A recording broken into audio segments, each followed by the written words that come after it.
This is my lunch every day. I love it. I blotted out the brand name so that you can't see. I don't want them to be hurt in any way by what I'm about to tell you. I could eat these, and I do every day. I could eat 2 or 3 bags.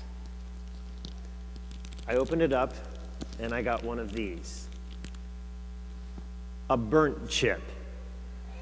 This is an abomination. This should never be allowed. This is 1 ounce of chips. $1.29. To allow a burnt chip into a bag of such goodness should never be tolerated. I get angry. It's a disgusting affair that I get so angry over something so stupid.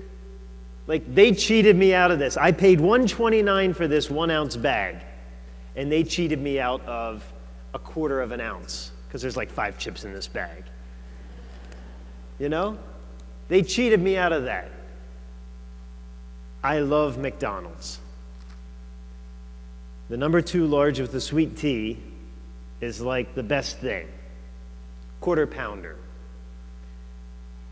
When you go through that drive-through and they give you the bag and I open it up and it's half full of French fries, I get angry. Sometimes I'm even wearing my collar and I have to take my collar off, you know? I don't want it to reflect badly on the church that I got angry over, 5 fewer fries than I should have had. But I get angry over stupid stuff because I look forward to food. I put my hope in food. I put my hope in a football game. Sometimes goes my way and sometimes it doesn't. I put my hope in so many different things. I go from like one hope to the next. That's where I put my investment many times. Maybe you do too.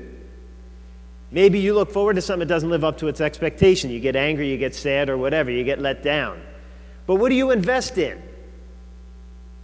The people in the readings today, the widow in the first reading, who she has so little left, just a little bit of flour, a little bit of oil, and that's it. And then there's a drought, she's going to die. She wants to provide for herself and her son, and then this guy comes along and says, no, make me what you're going to make for yourself. Are you kidding? Who does she invest in? She invests in God. She trusts him. She does it, and she's paid back. She's provided for. Would you do that? I know I wouldn't. And then this woman in the gospel, there's this treasury at the temple. Now, the treasury is a metal box, a huge metal box. And when you put your coins in it, the bigger the coin, the bigger the noise it makes. So everyone knows what you're putting in the collection. No, we thankfully have wicker baskets that have pads on it, so you can't hear anything. But in the temple, what you put in, so you can notice what people are putting in. So this woman puts in 2 small coins, so it wouldn't have made hardly a noise at all. But Jesus said she put in more than everybody else because she gave everything she had. Who did she invest in? Completely in God. Who do we invest in? What do we invest in? Do we go, like me, from like maybe occasion to occasion or whatever, looking forward to one thing or another, and then when that's over, we kind of get let down? Maybe we enjoyed it, maybe we didn't, but it's over. What do we invest in? Is God enough for us? It was for the widow in the first reading. It was for the woman in the gospel. It's got to be for us, because at the end of the day, brothers and sisters, God is all there is, all there will be. At the end of this life, we will not have anything else. We leave here, and we either have him or we have not him. So we must choose, brothers and sisters. Is God enough? He has to be. Of course he is. We know that up here. But is he in here? Is he the desire we have here on earth? Or is it other stuff that can fill us for a time?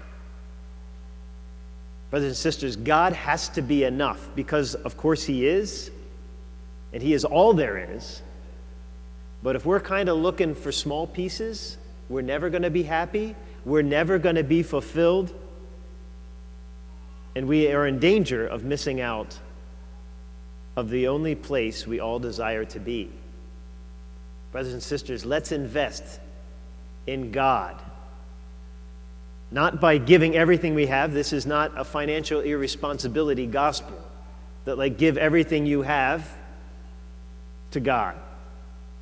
If you want to, make checks payable to Seven Sorrows. But that's not what this is about.